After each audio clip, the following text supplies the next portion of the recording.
All right, Colin. So I want everyone who's watching this to know you the way that I know you. I mean, even looking in your background, I see all of these commentaries, biblical studies, books. Most people probably know you from the seminary context. And I know there's that old adage of you can never trust a skinny chef. Well, we often joke that you can never trust a tan seminarian, but I think you're sort of like the exception to that rule. Um, and you have this big interest in a totally different subject, the outdoors. So I'm just a little curious about this big difference between seminary studies and outdoors and how those desires in your own life have been developed. Yeah. Yeah, for sure. It's the secret's going to be out, right? No, I love the outdoors. I always have, and I think that um just growing up in Western Washington really did that. There's a lot of wonderful habitat out in the Pacific Northwest in general, but especially Western Washington. You have the mountains, you have rivers, you have the coast, you have old growth forests, and then the east side of the Cascades is totally different too. You have deserts and sagebrush and all sorts of different climates and environments. So I just grew up in a very outdoorsy place, and because of that backdrop, there's a lot of outdoor recreation in Western Washington. And so, I wouldn't say that I had a particularly outdoorsy family, but we did all the normal stuff. We went hiking, we did our annual camping trips, and I was lucky enough to grow up in the 90s when technology hadn't fully dominated childhood. So we were out rolling around in the mud and, throwing baseballs and doing all the outdoorsy type things. But perhaps the love for the outdoors really gained its specificity, if you will, through bird watching, which came on the radar when I was around 13. We were visiting my grandma back in Connecticut. She had a really pretty beach home back there. And I remember just kind of being a typical 13-year-old boy coming down and complaining, even though I was on this beautiful beach in a new place. Uh, there's nothing to do. Grandma, I'm bored. What can I do? How do I fill this day? And she was wise enough to get up off her chair and reach into her um, bookshelf and pull off an old Peterson's bird field guide that cataloged all the birds of eastern North America. And I remember that because she handed it to me and she said, "Why don't you spend the rest of today trying to go find as many of these birds as you can?" And I was intrigued. I said, "Okay, let's do it." It was a challenge, and I went outside, and it was just, I got hooked. I got hooked. I looked at the book and I said, "Okay, there's a bird. Why is that a mourning dove and not a Eurasian collared dove?" Oh, because mourning doves have the pointy tail. Oh, and uke doves aren't even supposed to live in this part of the country. So that must be a mourning dove. And then I looked at a bird with a red head and I said, "Okay, why is that a house finch and not a purple finch?" I'm trying to, put on my detective hat and work out the nuances between the purple finch and the house finch and make a positive identification. And I just loved that. I loved the nuances, the attention to detail that was necessary, the whole like collecting mentality of trying to find as many species as I could. I think that first day I found a total of 6 species that I positively identified. But the idea behind bird watching and the adventure of bird watching was really fun for me. And I took that back home when we left Connecticut. We came back to Washington, of course, and I got a field guide for the West Coast. And I got interested in just finding as many species as I could. Every weekend, every school break consisted of chasing down species, rarities that may have blown in, just trying to find as many as I could in Washington. And as I got older, I was able to do some traveling on my own. I went to the Everglades. I birdwatched all over southern Arizona, got linked up with the Audubon Society and did a South Texas trip and other trips through them. Um, I got into bird banding, so some research projects, which were really fun. But the thing about bird watching is all the while you're tracking down these species, you're going to places that you never otherwise would have gone. I have so many fun stories. I could talk about being questioned by the Border Patrol in southeastern Arizona trying to find a five-striped sparrow. Or airport security not being happy with me outside Miami because I landed and I went right out and I had my telephoto lens and my spotting scope and my binoculars and my field journal all aimed right at air traffic control. But really, I was just looking Oh, for a oh burrowing no. owl that might be in the small strip of grass on the landing strip. Things like that. You get outside, and as I'm focusing specifically on birds at that point in my life, I'm also, tripping over snakes and learning about snakes. I'm running into bears. I'm sleeping under stars. And so the love for birds, broadened and expanded into just a general love for the outdoors. And so that just then led me to wanting to um, do specific courses on outdoors. So for me, I never was good in school. My love for academics, my love for school came after I got saved. But all growing up, I hated school. I just couldn't stand the sitting down 8 hours. My head was always elsewhere. Never was good with homework.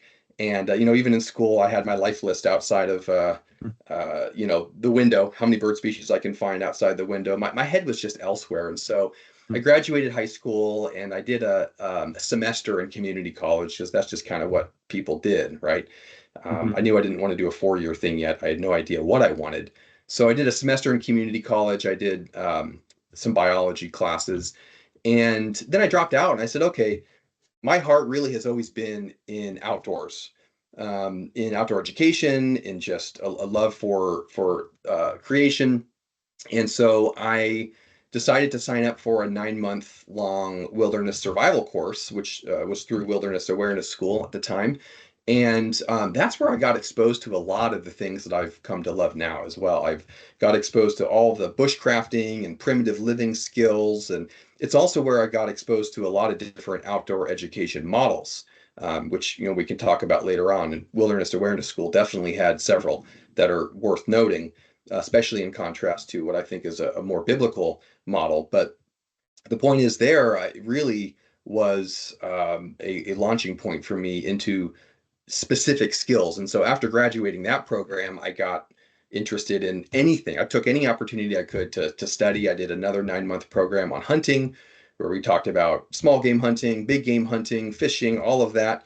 Went on to get wilderness first responder training, just a lot of different herbalism schools.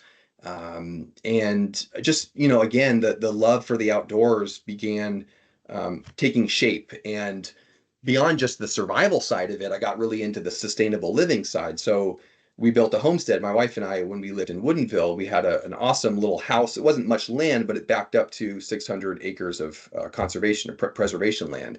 So it was an awesome opportunity to continue with the wilderness survival side of things, but also building homesteads, building gardens and collecting rainwater and composting and canning food. And we had chickens and rabbits and quail, and we had honeybees and all of that stuff, right? So the survival and sustainability side of things came together.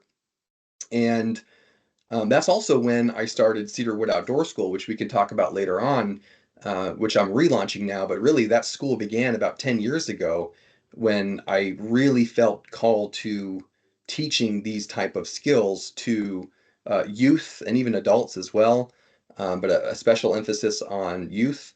And I never really was able to get that off the ground. I had 3 jobs at the time. I remember I was working full time in a wood shop, and I was a youth director at the church. I think what else? I was doing work at the community center as well, part time. So I just didn't have the time to really devote to getting Cedarwood Outdoor School off the ground. I did some weekend workshops and a few programs.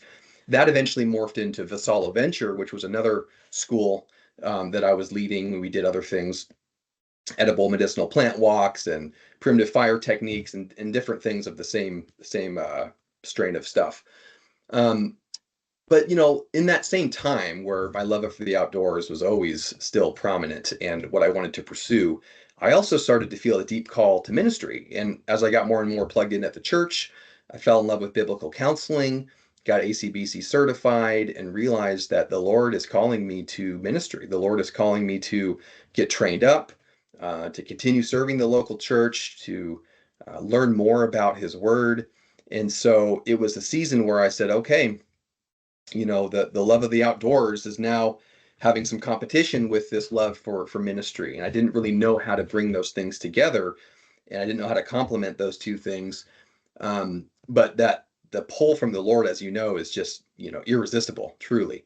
And I never went to college, of course, right? So I dropped out of the community college, and I always knew I wanted to go to the master's seminary. If I was going to go to a seminary, it was going to be the master's. That's right. So I did the master's university first. I did an undergrad in biblical studies in 2.5 years, and I was able to do that online. So I stayed plugged in to the local church. I still did outdoor related things, but was just gravitating more and more towards the church and gearing up for this move to uh, Southern California, where we are now.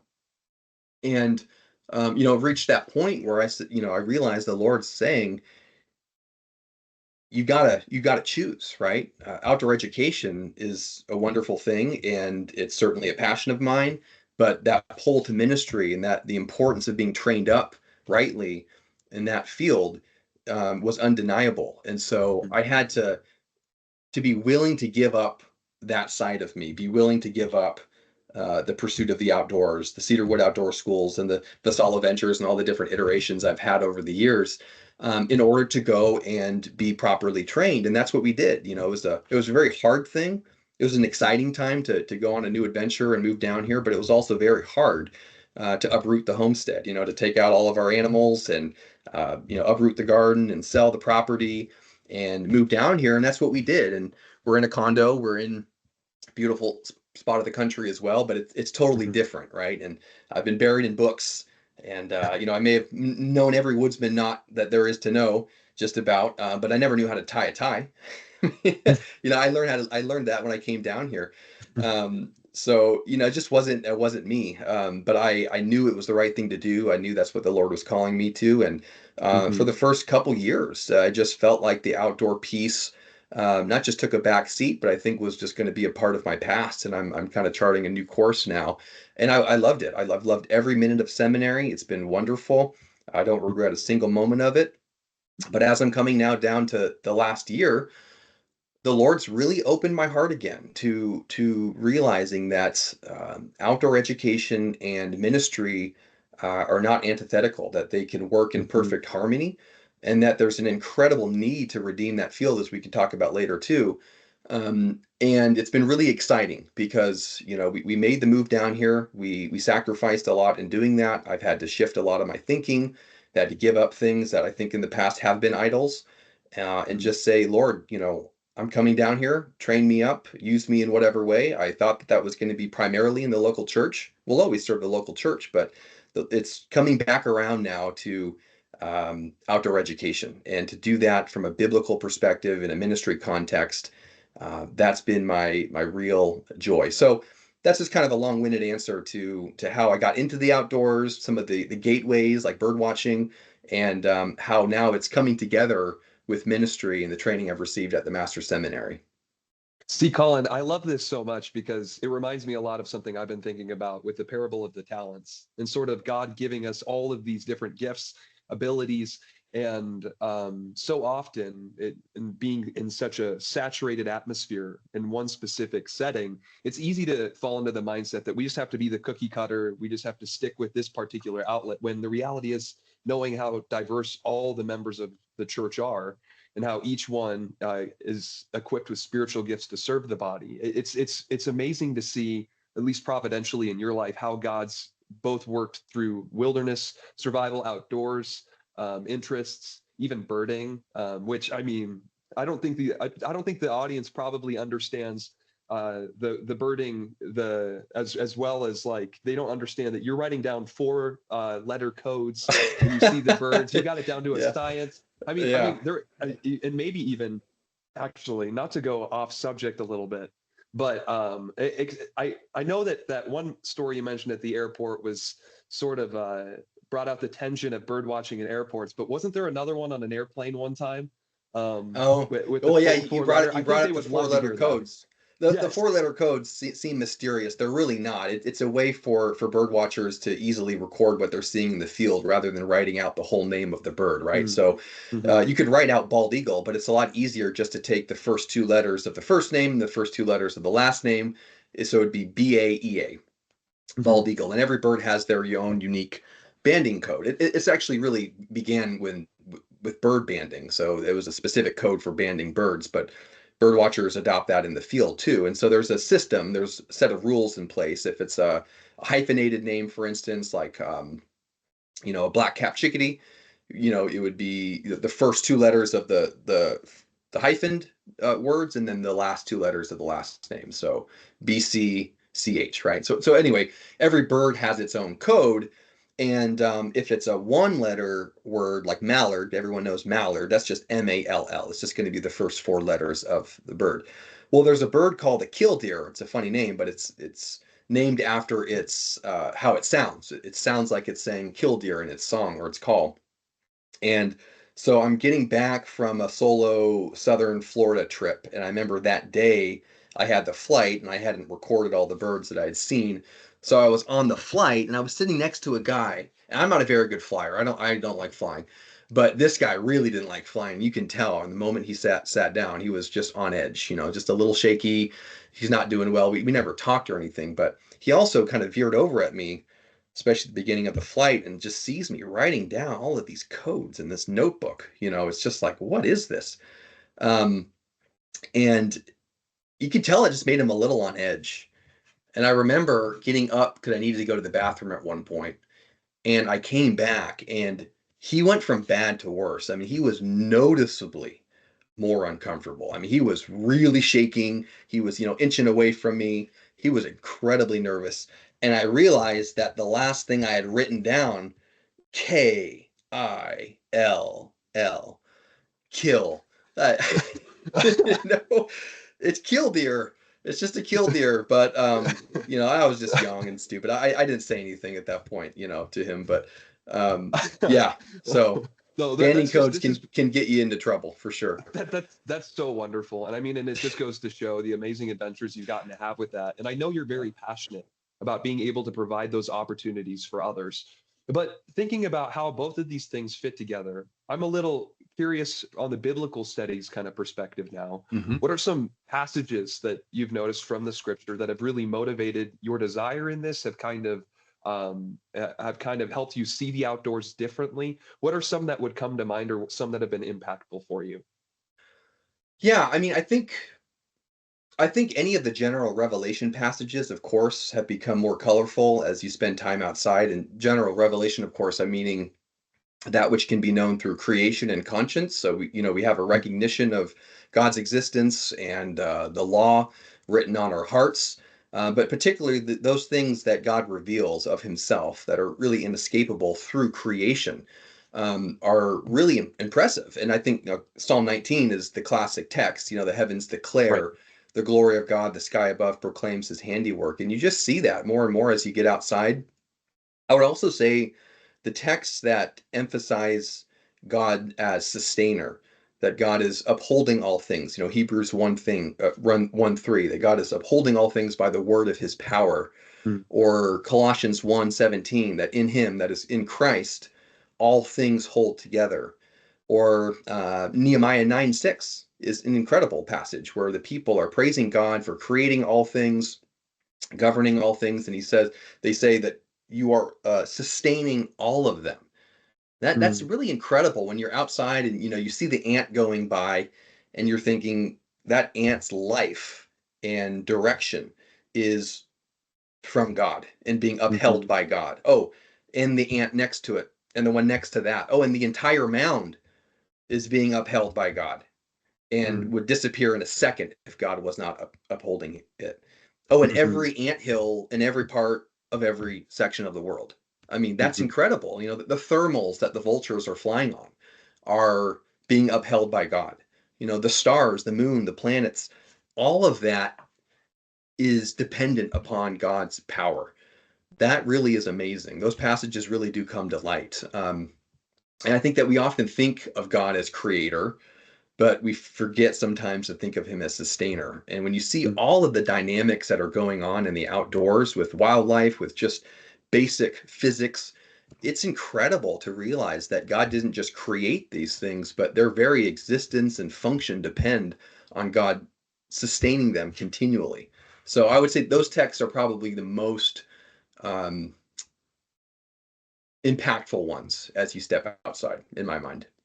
Wow. I mean, those are so awesome. And I just, especially how you've communicated how that now you're looking at these things. When I go outside and I look at an ant, now I'm thinking of God's sustaining power, and it's evidence of that. It's just amazing. I mean, even last week I was sitting outside and watching some doves, and just their personalities, and it was so funny because they were trying to be subtle with each other and come closer and closer until they would finally like fight each other, flap their wings at each other. But it's just little things like the personality of doves or the thoroughness of ants. And I think there's even in Proverbs speaks of that, right? Yep. As an Right. example. With these passages, though, I know you're also for.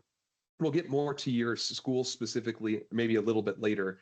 I know you're working on something, a sort of a document or a book, a resource for God's people in this area. I'm a little more curious about that writing project, and if some of these passages have been what has informed that project, and really what that project is. I'm kind of curious to learn more about Oh that. yeah. Yeah, for sure. I am working on a book. I haven't submitted it to any publishers or anything yet, so I don't know what will come of it. But in my creation studies section of the school, I have a real desire to import, of course, a biblical worldview onto these things. And so, for anyone who loves outdoors, maybe you're a hunter, maybe you're a homesteader, a biologist, just an outdoors person, a backpacker, a hiker, whatever. It's a book written for those types of people to learn how to interact with the outdoors from a biblical perspective. So it's not a survival manual. It's not a medicine making manual, but it's just a worldview shaping book around the topic of outdoors. And there's a lot of things, of course, that fall within those categories. So I've broken it down to, I think I have like 5 sections, maybe 6 sections. I'll walk through it here. The first one is creation as revelation. And that is the biblical foundation for even going out. I mean, is there any, not just biblical warrant, but really any spiritual value for stepping out into creation and studying birds and looking at bugs and whatever? And the answer is a resounding yes. So the first chapter is all about the biblical basis for creation studies, where we actually look at those texts that not just say we can encounter God in the outdoors, but encourage us to do so, that God's glory is put on display, that his existence is proclaimed, right? It's the Psalm 19s, the Romans 120, all of those types of texts that actually tell us that creation is a platform for worship, and to going out and actually experiencing something of the Lord and his character is a powerful tool. And so we establish the biblical basis for just even engaging with the outdoors in the first place. The second chapter is lessons from the field. So you brought up Proverbs 6 and other chapters in Proverbs, Yeah. chapter 30 and whatnot, that actually talk about how there are things embedded in creation that can inform our spiritual life, that give us spiritual lessons. And so we talk about those texts where we can look to the ant and learn something of industriousness and not being lazy and whatever the principles are. We can look to the stork, Jeremiah talks about as a lesson. We can look to creation. I mean, Jesus in Matthew 6, right, said, consider the lilies, look at the birds, right? That there are spiritual lessons embedded within creation that we can learn from. So we talk about all of those texts. And then we move to a really crucial chapter, still within the heading of creation as revelation, and that is the limitations and proper use of general revelation. Mhm. So all the while, creation provides an amazing opportunity for spiritual growth and development and encountering God and his glory. It is limited, right? And it's not going to, we need scripture to properly interpret that, is what we're Right. getting at in that text or Right. in that chapter, right? Yeah. That we can't just sit against a tree and look up at the sky and understand something of Christ and understand his redemption and understand the specifics of his law and how to live rightly before him. And so Mhm. that's kind of where we temper all of the excitement about the things we can do in creation. And we recognize that those things really need to come together with general revelation and special revelation, where creation is a platform for worship, but it's incomplete and unable to be properly interpreted without the infallible word. So Mhm. that's kind of that introductory section on creation as revelation. And then, of course, we move to the crucial topic of origins and worldview, where I talk heavily about the two broadly speaking, competing worldviews, which are evolution and creation, specifically six-day creation. So we talk Mm-hmm. about, both of those um, ideologies, those worldviews, the ramifications and consequences of each, biblical evidence for six-day creationism, key points within those things. And then we also have a section on Christianity and science. So, especially for those biologists and people that are just interested in studying creation, whether you're a geologist or an ornithologist or whatever, um, is science and faith compatible, or are they enemies? We talk about those things. We talk about, again, the limitations and proper use of science. I say we, but I'm writing it. So I'm talking about how to evaluate scientific claims, and that's its own whole section in that category. And then I guess this would be a fourth section.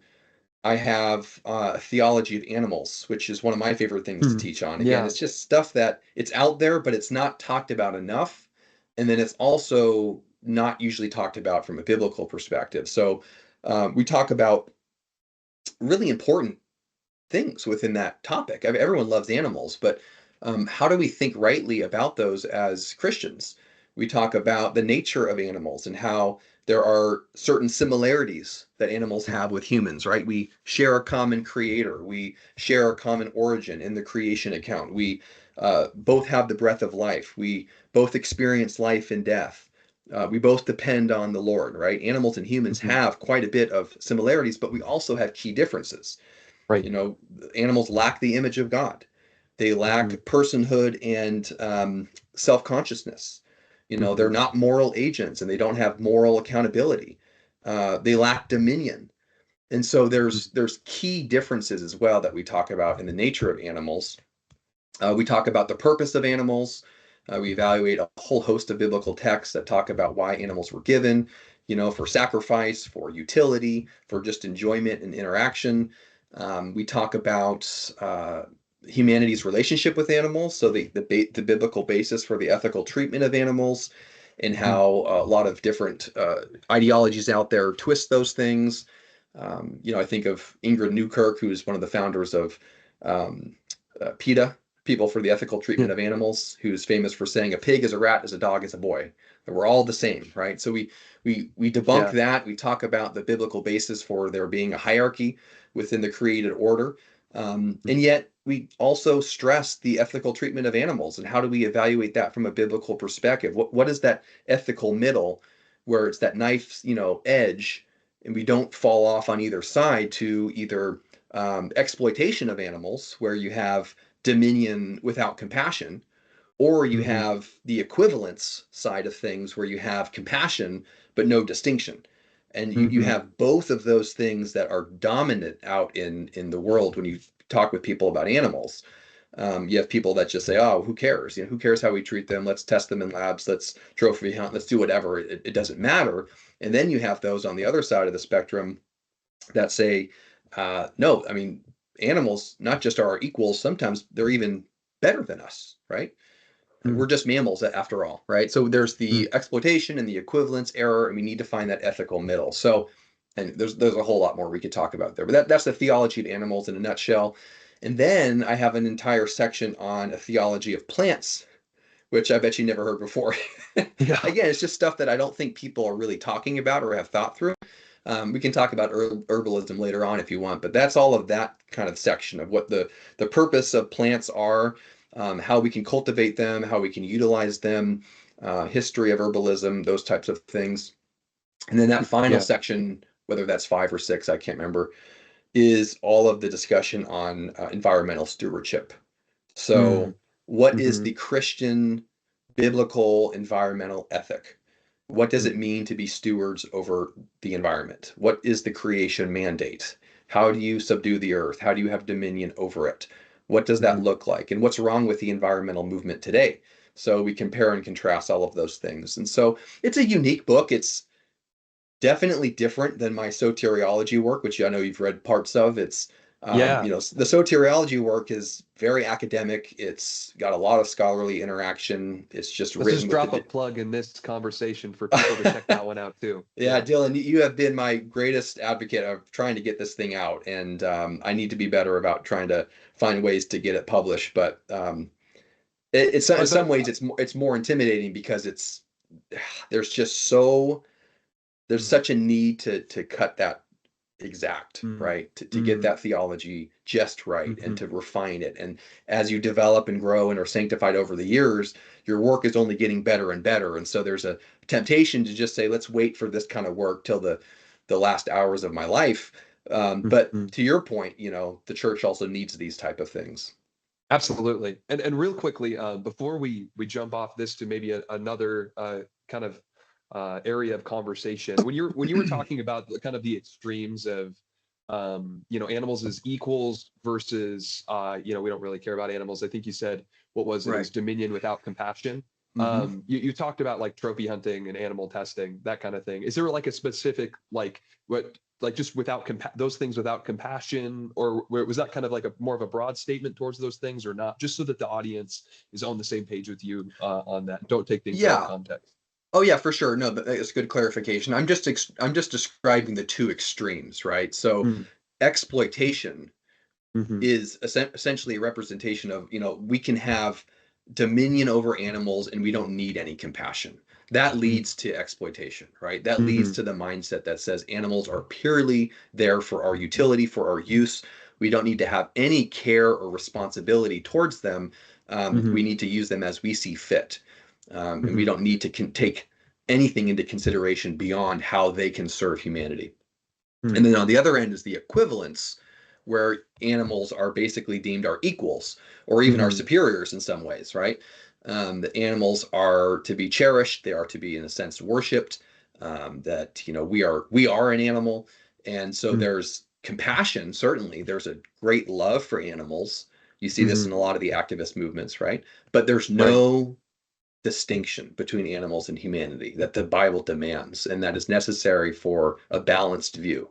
And it's really Mhm, that Christian worldview that uniquely is able to mhm, walk in the middle of those and say, hey, we can love animals and also know how to take their life. And we can do those things simultaneously. And mhm. we can understand what the purpose God has given animals for and recognize which areas we need to walk in different appropriate, circumstances. So Yeah. there's just Well, there right. there's an yeah, go ahead. Sorry, I was just going to say, no, you basically answered my question. Just from the perspective of, I know you've already mentioned, like for instance, like hunting, that when done right, can honor God, right? Yeah. And I think I'm just thinking through like maybe someone's like a hunter or something watching this and hearing, trophy hunting. Uh-oh. I guess what you're Yeah. kind of saying is like the kind of hunting that says we're not going to use any of the animal, we're not going to really care about it. We're just going to get rid of it for getting rid of its sake. Yeah. Is that kind of what you were referring Yeah. to in that side? I just wanted to Yeah. make Yeah. sure people weren't misunderstanding Oh you. yeah. No, no. Which I Hunting. know you, I know you, but I just want to make sure they do as well. Yeah, no, and at the end of the day, it's just a heart disposition thing, right? So Mm, there's yeah. are probably ways to trophy hunt in a certain way that can be done biblically, but it's just a heart disposition. What Mm, mm, is a person's outlook on their stewardship over creation generally, but also over the animals that God's created? mhm. And so there That's there is that's a way that's so to good. walk that line. Yeah, That's so good. Thank you for clarifying that. yeah, And I mean, yeah, just going back through your conversation about your book and your work. At the very beginning, I think you were talking a little bit about how we look at the scripture and um, see God's work and sustaining power through creation, and it should be a cause for worship, right? hmm, I was thinking even recently about that Louis Armstrong song, where he's like looking out and he's like, "What a wonderful world!" And the creation or the Christian's way of viewing creation should really be what a wonderful God, right? Instead of what hmm, a wonderful world. right. And I know that's kind of what you're trying to communicate to your students as you're going outside into the outdoors with them. What are you when you're going with your students and leading them through? I don't know what a specific example, maybe like an herbalism walk or birding or whatever it is. What are you praying for these students as you're going on those adventures? Mm. Honestly. a really simple prayers. It's just that they would look beyond me, right? That they would Mm, look beyond me, that they would look beyond my teaching, that they would look beyond Cedarwood Outdoor School, that they would look beyond the creation and see Christ.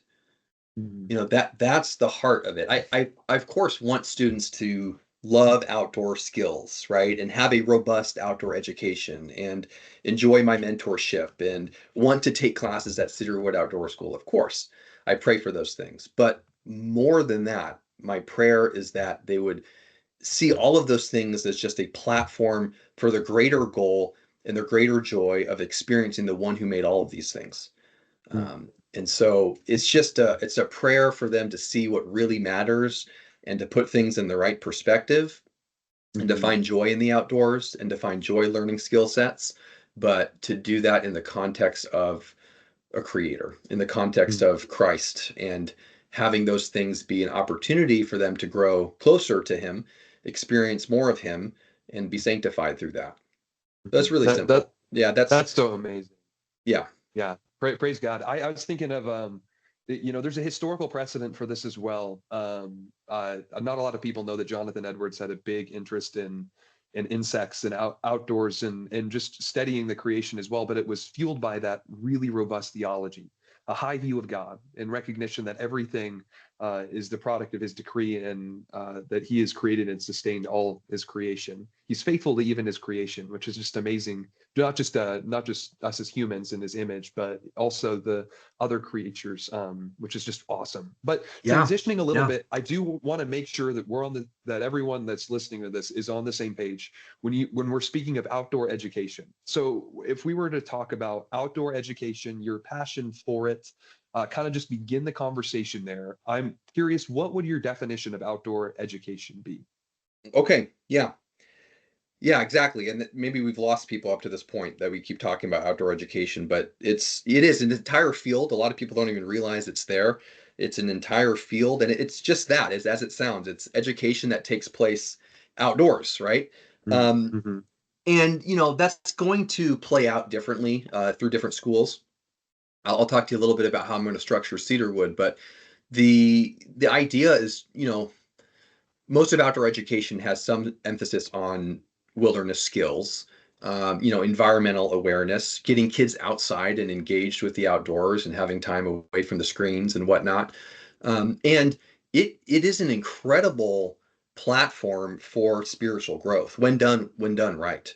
Outdoor education has just a whole host of opportunities to meditate on scripture and pray intentionally and appreciate God's glory and um, understand different seasons of life, learning contentment. There's so many ways that when outdoor education is done correctly, spiritual growth occurs. And I like to tell parents too, there's a whole host of basic life skills that are also instilled in kids as they're engaging with the outdoors, right?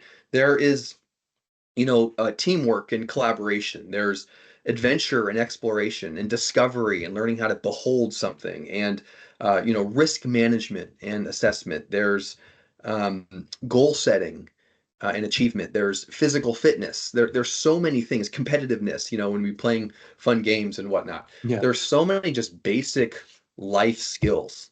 Problem solving, thinking analytically. I talked about the nuances with birding, or maybe it's a track in the mud. There's just so many things that you're training your brain and your life and your character. All of that's being refined and honed through outdoor education when it's done well. So let's just get a little more specific, I suppose, because we're still kind of speaking broadly. Mm-hmm. I define outdoor education within four broad categories. These are going to be the four pillars that make up Cedarwood Outdoor School. So there's wilderness survival, there's homesteading, there's herbalism, and then there's creation studies. And so within wilderness survival, we have things like firecraft, and we have things like knife craft and shelter construction and navigation and knots and rope work, hunting and gathering. All of those things are within wilderness survival. Homesteading then moves again from the more of the survival side to the sustainability side, and you have, raising animals and gardening and waste management and renewable resources and food preservation and woodworking and blacksmithing and all of those types of skills that take place on a homestead. And then herbalism is one where, we emphasize plant identification, so proper botanical skills and plant ID, plant extraction, so the whole medicine making process. How do you make tinctures and oils and salves and plasters and poultices and all of those types of things, and learning constituent theory. You have plant administration then of how you actually apply these things in the field or in a actual over a real ailment. How do you get the herbs to the tissue?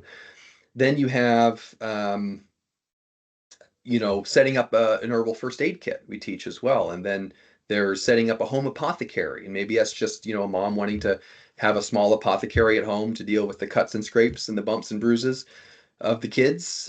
Or maybe it's, someone that wants to have an entire apothecary to serve the church or the local community, or maybe it's a commercial business. So how do you actually set up a home apothecary?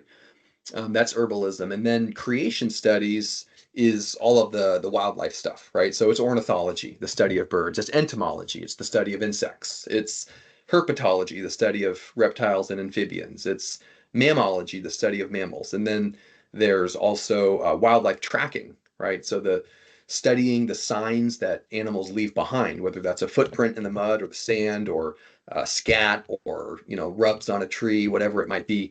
That's all wildlife tracking. And so that's how I kind of think of the specific skill sets within those four broad categories. There's wilderness survival, homesteading, herbalism, and creation studies.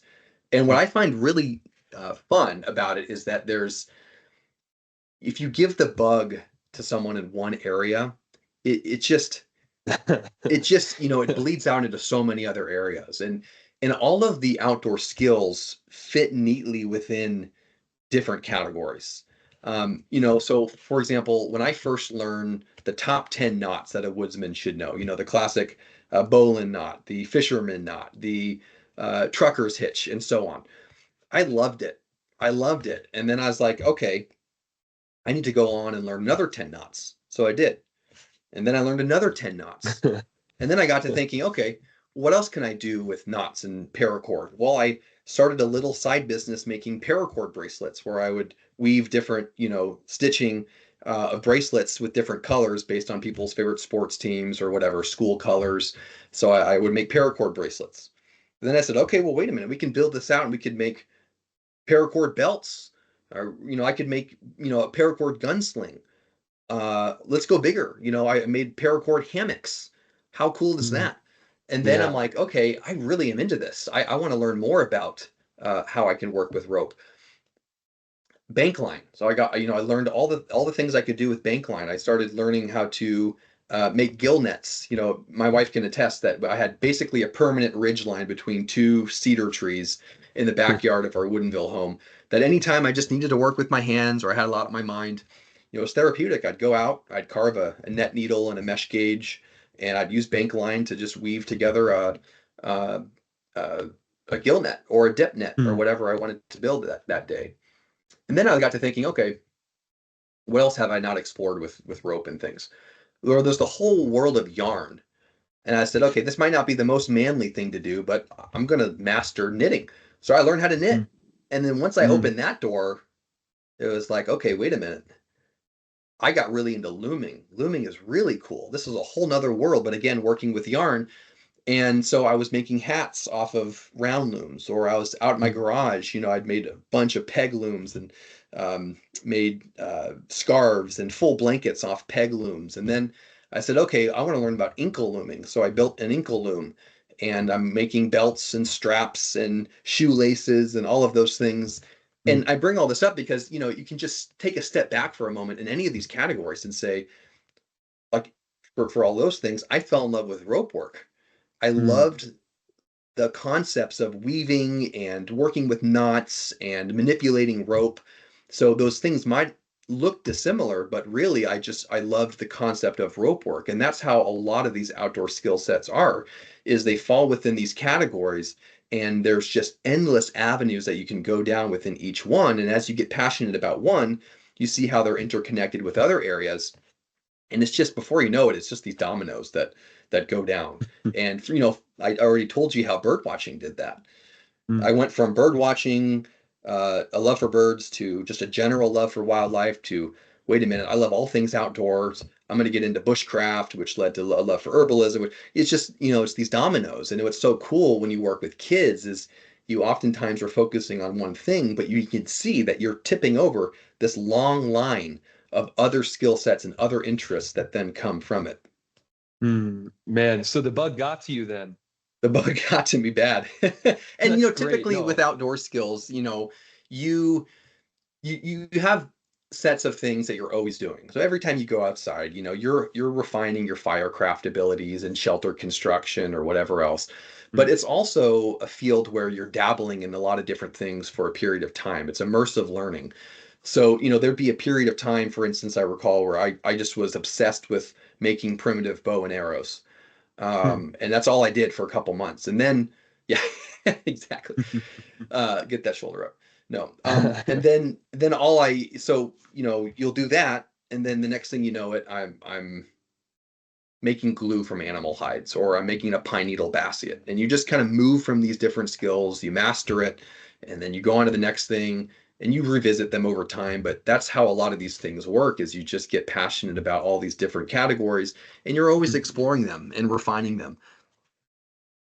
Part of me can't help but wonder too if much of this passion that many experience in the outdoor education world and just getting into it and getting the bug, as you have said, is it can be also correlated to sort of a lack of being outdoors and how we were created to be outside. Yeah. And in our culture, sometimes it seems like we're headed in a direction, kind of the opposite direction, and kind of along the same lines, a little different. I am curious, and this is sort of the crux of the conversation, is before you and I have talked about redeeming outdoor education and the need to redeem it. We've already established what it is. You've given your pillars for your school. What I'm curious is, what are some of the prevailing worldviews that you've kind of briefly alluded to that have impacted outdoor education outside of what Cedarwood is doing? Yeah, I mean, yeah, that is the heart of this conversation, I think, or at least the thing I want people to take away the most, is that Mm. outdoor education, one, has incredible potential, but two, it is in deep need of redeeming. And I sense this the more and more I talk with people, especially Christian families, because the trend in culture right now is coming back to wanting kids to be outdoors, right? Mm. We want them rolling around in the mud. We want them getting dirty and, away from the screens, at least for a period of time. And Christian families sense that, they feel that, especially post COVID. But Mm. where do you send your kids? That every school is going to push something. No curriculum is worldview neutral, and that's true in any field, but Right. definitely in outdoor education. They're claiming to have uh, a truth. They're claiming to have the right way to look at the outdoors, to shape kids in that process. They're going to push a morality, and you have to ask, is that helpful? Is that beneficial? Sure, my kids might be getting outside, doing fun things, learning fun things, but what are they coming home with, and what is the Mm. worldview that's being imparted to them? And in all my years interacting with different outdoor schools, I've identified five prevailing worldviews. And actually, I just wrote a blog post on this, or I'm in the process of What are writing the it. five? So it's fresh on my mind. Yeah, the five, it's worth expanding on here, because these ones are all over the place. You'll see it. And the first one is the pantheistic worldview, which is Mm. incredibly predominant. It might even be the most common worldview within outdoor education. And the pantheistic worldview, as you probably know, essentially is saying that nature is divine. It's the classic all is God and God is all. And so what ends up Yeah. happening is, the trees, the rocks, the moon, the stars, they are given a type of spiritual consciousness, if you will. And so what happens is now, um, I guess I should say that the way this practically plays out in outdoor education is you have a ton of earth-centric rituals. You have a ton of animism is everywhere. And animism, by the way, is just ascribing a soul or a spirit or a divine essence to non-human entities like animals and rocks and whatever else. So you have animism everywhere, and all of this just amounts to a deification of nature. And what happens then is that you go out in nature not to experience creation and experience the creator. Now nature becomes something that is there to be worshiped. Mm. And biblically speaking, this is exactly what Paul was describing in Romans 1, verse 25, right? It's the great exchange of worship of the creator to now worship of the creation. Hmm. And, you know, we can go Yeah. back to Psalm 19 even, that the heavens declare the glory of what? Or of who? God. Of God, not their own glory. You know, the sky above proclaims his His handiwork, not hand. its own handiwork. And so pantheism stops at creation and ascribes a divinity to creation. And that Mm. wreaks havoc in outdoor education. And it is Mm. everywhere. It is everywhere. And it has many different shapes and forms. Honestly, within pantheism, there's probably 5, 10, 15 other nuances that we could talk about. But broadly speaking, that is a prevailing worldview. And then there's secular environmentalism, which has some similarities, but is its own thing. And the argument in secular environmentalism is that creation has value for its own sake.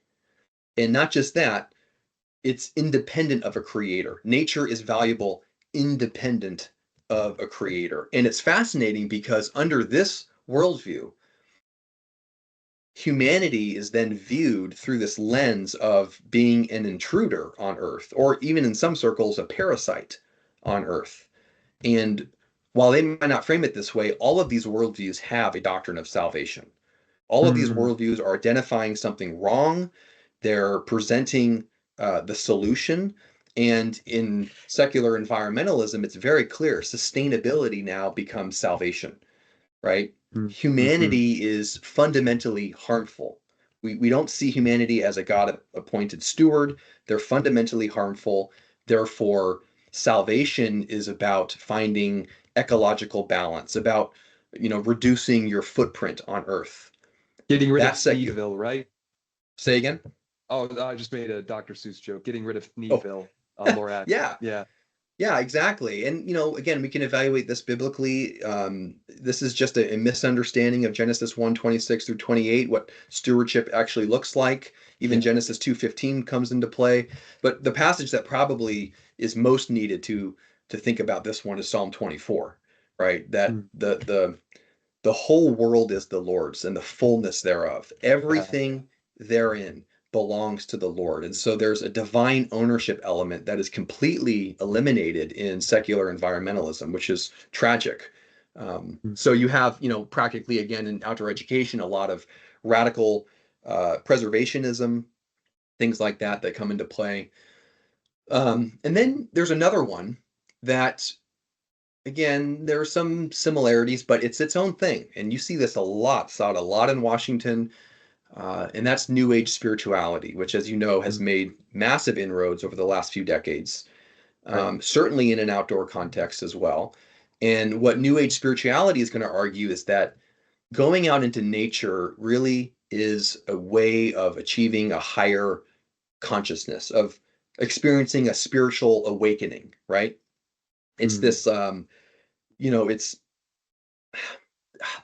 there's so much here, but the new age spirituality is now going to try to integrate things like uh, astrology, right? Energy healing, crystal healing, moon ceremonies. I've been around all that stuff, and it is Wow. rampant in outdoor education, unfortunately. And Mm. what happens is you end up leading people away from the one true and living God. You lead people away from biblical truth into occult practices, which the Bible expressly forbids. Think Right. about what Israel was warned of in Deuteronomy 4:19. Beware lest you're looking up at the stars, looking up at the sun and the moon, and you bow down to them and you serve them rather than the one who put them there, rather than the one who made them.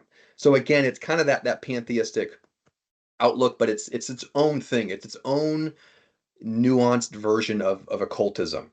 And you could essentially summarize these first three worldviews as worship of creation, right? There's a Mhm. heavy emphasis on worship of creation. The buck stops there in some way, shape, or form. The last two, especially this next one, now shifts more towards worship of self. And so the fourth one I would categorize as the prepper survivalist mentality, which again is very common. And this is a fascinating one. This is a fear-driven, um, it's there's a stress on individualism and self-preservation, probably is the key word there, self-preservation. It's all about what you can do to muster up your own strength, your own skills to survive whatever comes your way. It's often rooted in a distrust of other people, distrust of God's provision, perhaps worst of all. And so you get this bunker mentality, this lone wolf mentality, instead of this spirit of charity and community and dependence on the Lord. All of that comes out here. And, this is just, again, um, go back to Matthew 6, right? God is the Yeah. ultimate provider. God is the ultimate provider. So there's a lot to talk about there. Then the last one is, maybe we could talk more about the prepper one later, but the last one Yeah. is um, probably a better title for this, but I just consider it romantic, or what did I say? Romanticized primitivism is what I call it. Mm-hmm. And this is where primitive living is seen as the purest uh, form of human existence, essentially. And this might not warrant its own category, but I think it does. And if you spend enough time in different circles, there is a whole movement where we want to do away with advancement outright. So Mm. technological advancement, cultural progression, all of that is deemed as not just unnecessary but bad. We need to get back to everything natural, everything primitive. So Mm. all sorts of innovation is deemed unhelpful, negative, hurtful to society. We have to go back to a grassroots primitivism. And again, it's flawed. It's deeply Right. flawed. Human innovation is a God-given gift, Mhm. stewarding the earth, making Right. advancements. Look all the Right. way back in Genesis 4, we see human innovation. Totally. We need to be working Proverbs 12:11. There are so many passages we can discuss, but basically those five make up the core of outdoor education as it now stands. There's pantheism, secular environmentalism, new age spirituality, survivalist slash prepper mentalities, and romanticized primitivism. And I've seen all of these. And Mm. more than that, beyond just exposure to all of these, I've adopted all of these at some point in my life, in my journey. Before I got saved, when I was 20 and I was in that 9-month wilderness survival program through Wilderness Awareness School, I had no problem with that pantheistic type outlook.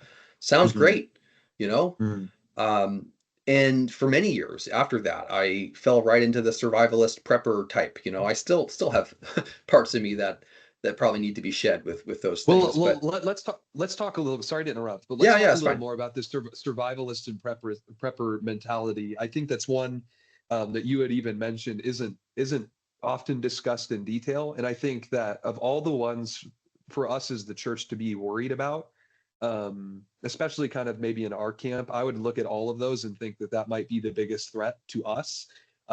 Maybe less pantheism for us in the church. Well, it's describe that worldview a little bit more, and maybe show about how Cedarwood does things differently than the prepper mentality. Okay, yeah. Um, I agree. It's one that does not get discussed enough, and hmm, I think Christians often err in their outlook on preparedness. Mm. If I can just start with that, Okay. there is such an emphasis on the eternal. Oftentimes, though, at the expense or the exclusion of the here and now, of the physical. And some of that's warranted. Think about what Paul says, right? To die is what? To gain. To die Yeah. is to gain. Yeah. We are to set our minds on things above, not on things below. Um, we Our citizenship is in heaven. It's not here on earth. All of that's biblical language. And so we're supposed to look at those passages and say yes and amen. That Mm. the eternal perspective, that your eternal life is first and foremost, it's preeminent, it's superior to everything else. And we should not fight that at all.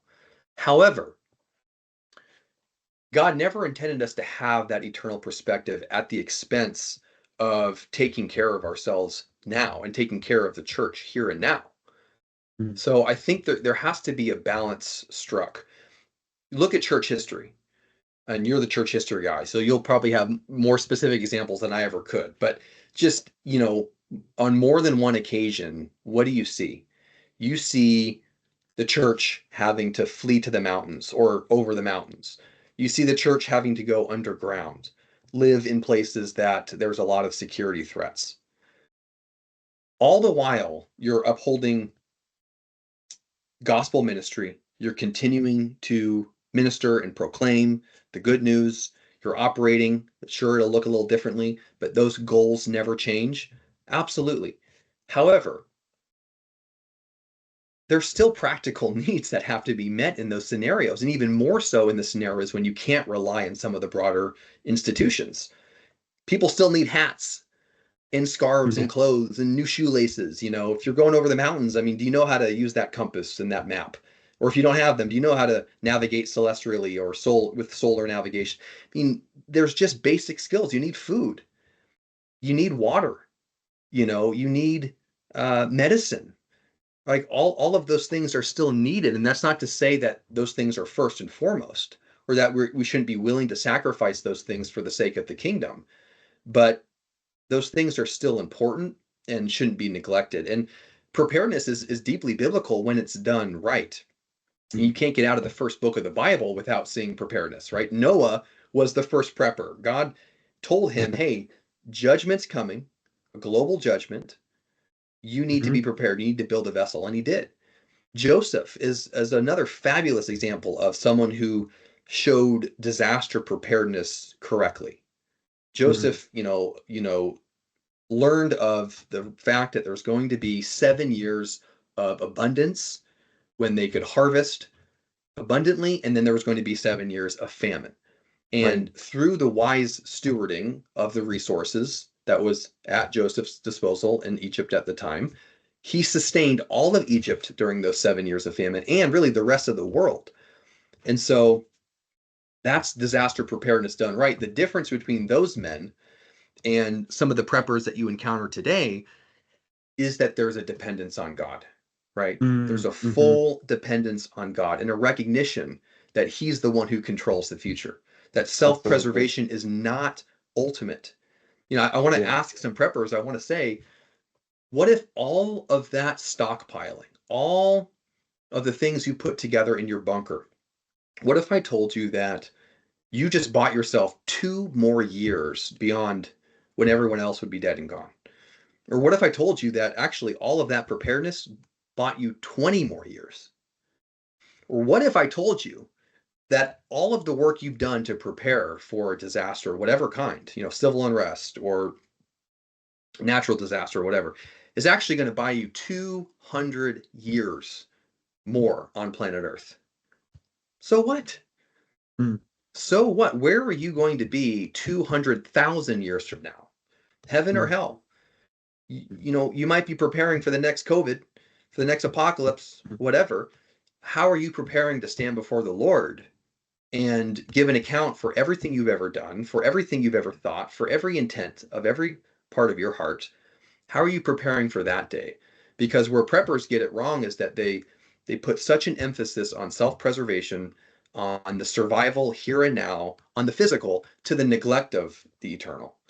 But Pavel, I think Christians can also have a similar failure in reverse. We can put all of the emphasis on the eternal, and Mhm. we've talked about how in our circles there's just there's almost this badge of honor in running yourself into the ground doing ministry, Mhm. not sleeping, eating whatever and whenever you can, wearing 20 different hats.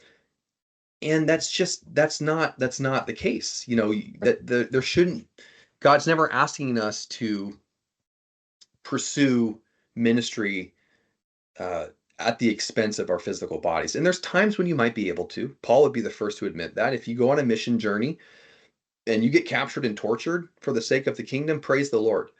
But he's not intentionally putting his physical body, neglecting his physical body, or neglecting being a wise steward of his resources. So I Hmm. think there's a balance to be found here in recognizing that God is ultimate, but that there's also real tangible needs. And I think outdoor education actually provides a lot of skill sets that will aid the church when things get hard. And we have it very easy here. Yes, things are changing, but there are a lot of parts of the world where the church already is underground. And they're having to figure out ways to procure enough food and create medicine when someone's in need, and all of those things that I want to teach through my school. And yeah, God is ultimate. I mean, what does Proverbs 21:31 say? The horse is made ready for the day of battle, but victory belongs to the Lord. Hmm. And you can't prepare enough for whatever he's going to do in the future. He's declared the end from the beginning. We can't thwart that. I like the way that it's put in Exodus 15:26, I believe it is, right after the Israelites come out of Egypt. God says, listen to my voice, obey my commandments, right? Follow my statutes. That's the spiritual side of things. Or else I will put all of the diseases that I put on the Egyptians on you, right? So prioritize the spiritual and recognize that there are things that you just can't control if you don't. And then he ends by saying, "For I am your healer." So ultimate healing, ultimate provision comes from the Lord. Or, maybe another passage that comes to mind here is Nehemiah 4. In Nehemiah 4, you recall Israel's back now in the land after exile, and they're facing opposition to the rebuilding of the wall, and they have threats from all around. And the text says, let me just open it up. Nehemiah 4 verse 9, I believe, says a really fascinating statement. We prayed to our God and set a guard as protection against them day and night. Right there, you have prayer and preparedness. You have total dependence on the Lord and being a wise steward of the resources and preparedness that needs to come just practically. Those things aren't, contradictory. Those things complement one another. It's a recognition that God works through means as you're relying on him entirely. It's the same thing we saw in the book of Joshua with the conquest, where you have God in chapter 1 saying, I'm going to go ahead and fight your battles. I will be ahead of you. You need to be strong and courageous, and you need to trust that. And Israel did. They had full assurance that God was behind them to fight their battles. And yet they go out and they devise a bunch of different military plans. Think about chapter 8, the fall of Ai. Think about the brilliant ambush tactics that they had in chapter 8. They were doing that, but they were depending on the Lord through the whole process. So I think that's how preparedness can be recovered. It's one, a recognition that there are just practical needs that the church is going to have to fill at some point. You talk about getting into HVAC and whatnot, right? When the church is struggling and we can't rely on all the institutions that we can now, we have to come together and learn how to serve each other, whether that's Right. changing of an electrical panel, or someone's got an infection and needs medicine, whatever Yeah. else it might be. There's just practical things that are needed, but the perspective of caring for one another here and now, being wise with the resources that we have because we're in unstable and uncertain times, but always keeping that eternal perspective as the most important reality. I think that's how preparedness can be done right. And I think Christians need to think about it from that way, and preppers need to think about it differently as well. So that's kind of See, my two cents. well, I love that. And I think so many of our conversations, I mean, even more so just broadly speaking, theologically, so often are wrestling with both equal truths of divine sovereignty and human responsibility, right? Yep. And in that, I think you've really brought out about how it really what it comes down to is it's really a heart perspective, making sure our hearts are in the right spot when we look at these things, and then being responsible with them. I Yeah. love that. Totally. It even made me think of something George Mueller said about medicine. You were talking about that, about how when he was writing down in his journal, he essentially said, this medicine isn't going to do anything for me. It has no inherent power in and of itself, Lord. Please use it, because it Mm. only can heal me with your power. And Mm. just wonderful way of sort of a dependence upon God. But Well, I mean, that man was, think about yeah, think about Isaiah 38. It's a fascinating chapter where, Hezekiah is dealing with this illness.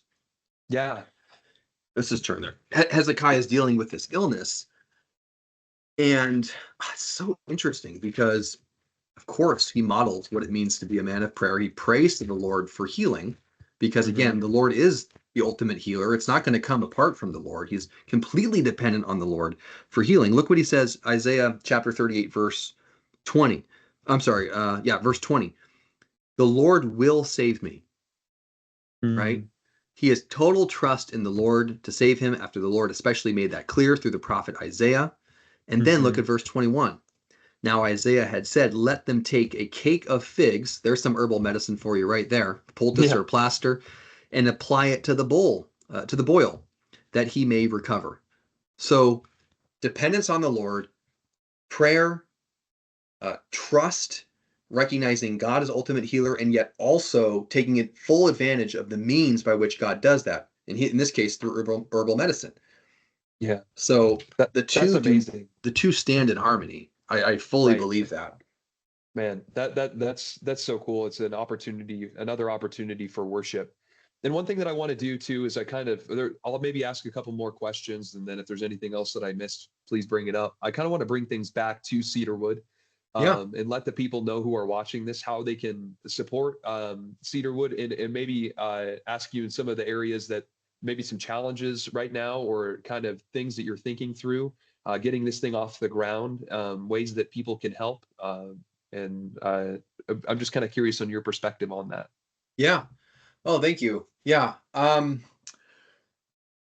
It's an interesting season right now because, I'm not diving in with both feet because I still have a year left of seminary. We have a newborn, as you know.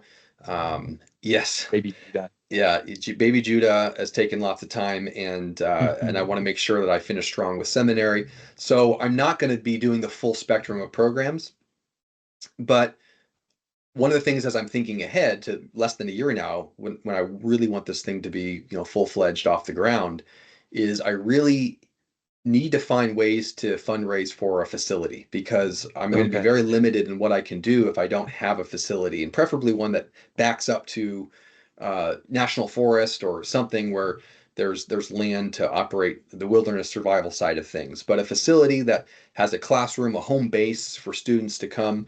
I have a very big vision for this school. I want to eventually be able to host retreats, work with at-risk youth, and marriage retreats and father-son retreats and all those things. But in the meantime, I think it's mostly going to be smaller programs, enrichment programs, getting linked up with homeschooling circuits here, and having a day or two a week to work with the youth there, instilling outdoor education.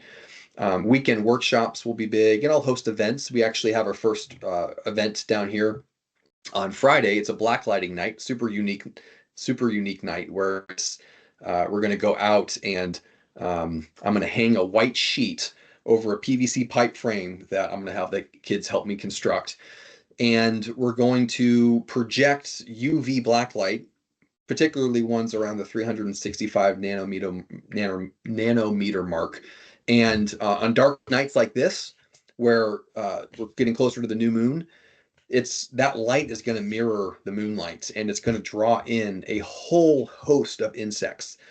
And it's a really cool opportunity for the students to come up and just see all of the diversity of the creatures God has made. And this is where Mm. like Psalm 104:20, Psalm 104:24 really come to light. Oh, how manifold are your works. In wisdom you have made them all. The whole earth is full of your creatures. When you see all the different moth species, all the different things come about, we'll take short scouts and we'll blacklight for scorpions. We'll look for owls and snakes and frogs and whatever else comes our way.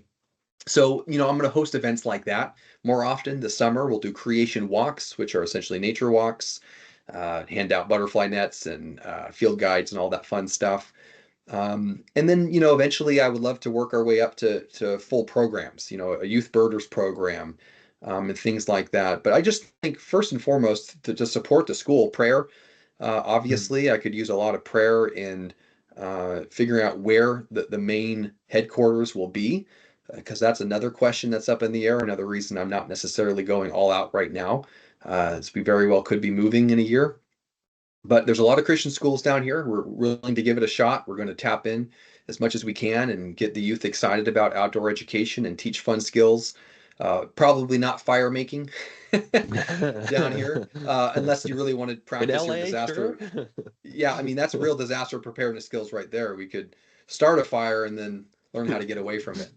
No, Oh man, yeah, yeah, yeah. boy. So Well, so the go Southern ahead. California environment is not as conducive to the wilderness survival side of the school as I'd like to be. Mm, But one of the reasons I wanted to have those four pillars is to keep the school very flexible. So as mhm. long as we're down here or have a campus down here, I already know that the creation studies will be a more of an emphasis. Herbalism classes for adults, especially, will be much more of an emphasis. The survival piece might, take a back seat. But if we have a campus out in the Pacific Northwest or Colorado or whatever, all of a sudden some of Please. those things become more prominent. So Yeah. yeah, it's Well, early. You can follow us on social media. yeah. I'll be How having how all do of they that up follow pretty you? soon. Okay. Sweet, Cool. sweet. Yeah. So like social media, you said that would be like what, Instagram, Facebook, Yeah, Cedarwood Outdoor well, School. Yep. Cedarwood Outdoor School. And I mean, we're filming this now, and I imagine that the video will be posted on a later time when those things will be up. Website as well, I assume. Yeah, your website's almost ready to launch. I'm just trying to figure out the right timing. Getting my logo perfected and just a few other little things like that. Trying Oh, to well, be so careful not to have too many things saying coming soon, coming soon. I want to present the vision for the school. I want to yeah. people to recognize that there's a lot to come down the line, but also recognizing that that's going to happen in phases. So Hmm. you'll see a lot of things on there, but I think that the things that are going to be most commonly offered over the course of this next year will be weekend workshops and various community events and some herbal classes and things like that. Man, I know those are going to be so much fun, and I know I'm speaking from personal experience. Even just getting to go on a hikes with you, and you just pointing out, and listening, and I can tell it's this bird, and looking over at these plants. This is good for this and for that. I mean, just that experience. It's one thing to talk about it, and it's another thing to experience it. So I really hope that those who can will take advantage of this opportunity. Maybe kind of last question, and then if there's anything else that I missed, please bring it up. I'm curious about specific examples. If maybe there's a story or two of when you were leading some with Vassallo Ventures or Cedarwood back in the day, or just times that you've brought kids out into the outdoors. If there were any moments where you just saw their like minds click, or if there was just um, kind of cool moments where they kind of understood what worship looks like through an outdoors school context. Are there Hmm. any stories that come to mind, or maybe one or two? Oh yeah. Um, I mean, there's a lot of great moments when you teach outdoor skills. Like when you teach a kid for the first time how to make fire primitively, and they're Mm, taking a cedar stump and they're carving their fireboard and their spindle and they're getting a bow, stringing it up, and they're running that thing and they put that right into the bird's nest and they blow that into flame for the first time. I mean, mm, that's an amazing moment as an instructor. But the spiritual side of things is obviously the most important, and those are the most rewarding times when you see things click. So I guess one example that comes to mind is I used to teach a class back when we had our full homestead on processing livestock from a biblical perspective. So when it came time to processing our rabbits and our chickens, I would invite people out from the church who want to know what that process looks like, but are often worried about just that being thrown right in your face and having, like, how do you step into that? That's a lot to mm. witness if you're not expecting it. And we live in such a Yeah, sanitized world right now. You just go down right. to your store and you get your chicken and your beef, and you don't have to see or deal with any of that. But there's a lot of people that are interested in it, not even so much to do it for themselves, but just to see what's involved in the food that they're eating every day. So they Mm, come out and rather than just going right into it, we spend the first half of the day learning about the animals. We learn about what it takes to take care of animals, from the litter all the way up to processing. We learn about chickens. We learn about animals. So I give basically my theology of animals condensed into a shorter little speech, that people can grasp more about animals. And then we walk through that whole process, and we teach how to utilize every part of the animal and the actual techniques of field dressing and quartering and all of those things. But the spiritual principle behind it that guides that whole day is one simple thing, and that is, in order for there to be life, there has to be death. Mm. And I talk about how we see that everywhere in nature, on a small scale, just from a leaf falling from the tree in the fall, hitting the ground, decaying, dying, and then fertilizing the ground so that the soil will then burst new life come spring, right? There's a microscopic example of, there has to be death in order for there to be life. And then I move to what we're doing that day, which is we are taking the life of this animal in order for our life to be sustained. And that there's a paradox there, but there's a necessity of that animal to die in order for us to continue to live. We talk about how the fall plays into that, the entrance of thorn and thistles. And then I move to the spiritual side of things, though, and I say, guys, the same principle applies to us spiritually. You know, Mm. if you are going to live, what does God say? You have to deny yourself. You have to die to yourself in order to live. It's a paradox, but it's not contradictory. And then the culmination of that whole discussion comes to Christ, who is the ultimate example of the necessity of death in order for there to be life. How on the cross, Christ had to die in order for us to live. Mm. And it's cool because you see in their minds, it clicks that all of creation is screaming gospel. Again, not specifically. You're not going to get to the gospel from creation alone, but with scripture in mind, with scripture guiding our interpretation, we see that truth of death being necessitated in order for there to be life. And those things click, and it changes the way they see the world.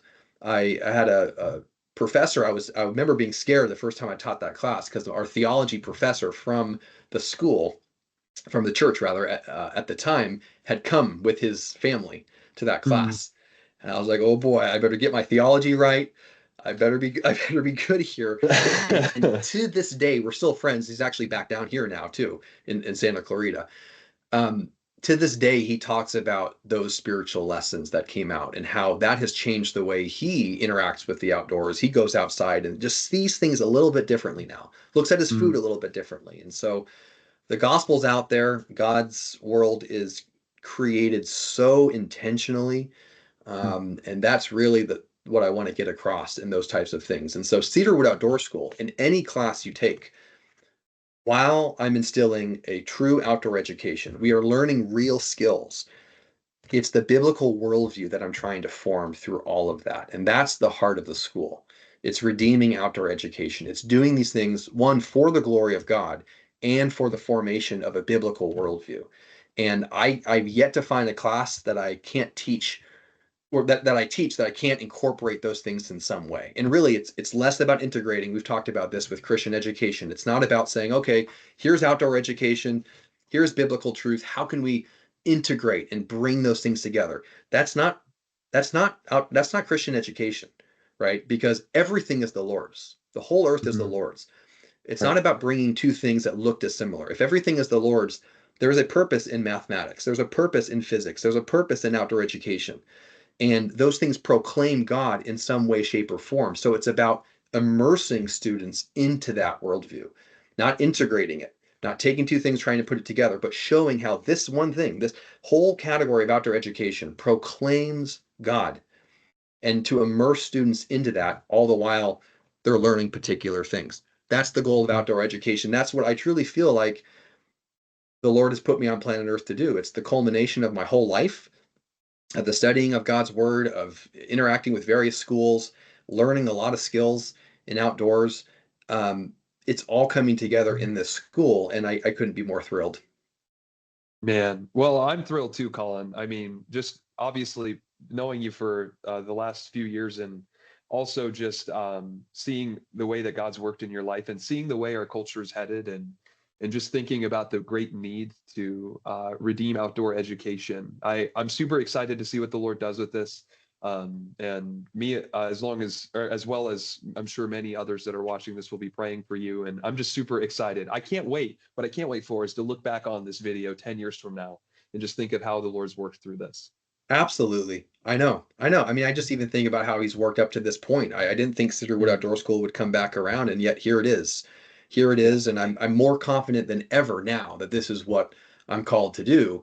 And it's just, many are the plans in the mind of a man, but it's the purpose of the Lord that will Mm, stand. And he's got a thank specific plan for this. Kenya keeps reminding me it's not me that's redeeming outdoor education. I'm playing a small part in what Christ wants to do. Christ wants to redeem outdoor education, and he's just you. Mm, uniquely positioned me to do that in some way.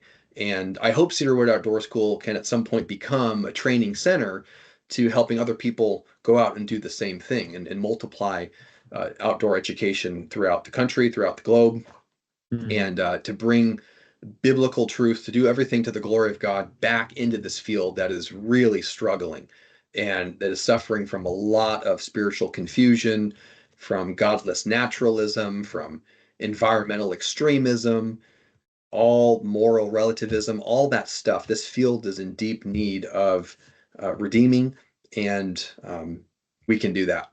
We're going to do that. man. Well, I'm super excited, Colin. Thank you so much Thank you. for this interview. It's been fun, and I look forward to the future. Sounds good, brother. I really appreciate you taking the time. Your journalism background is on full display. You ask great questions. You're engaging, and I wouldn't want to do this with Stop, anyone stop, else. come on, stop, stop. All right, all right, All right, Colin. Dylan. Well, Take care, take brother. We'll care. talk again soon. Talk again soon. See ya. See ya.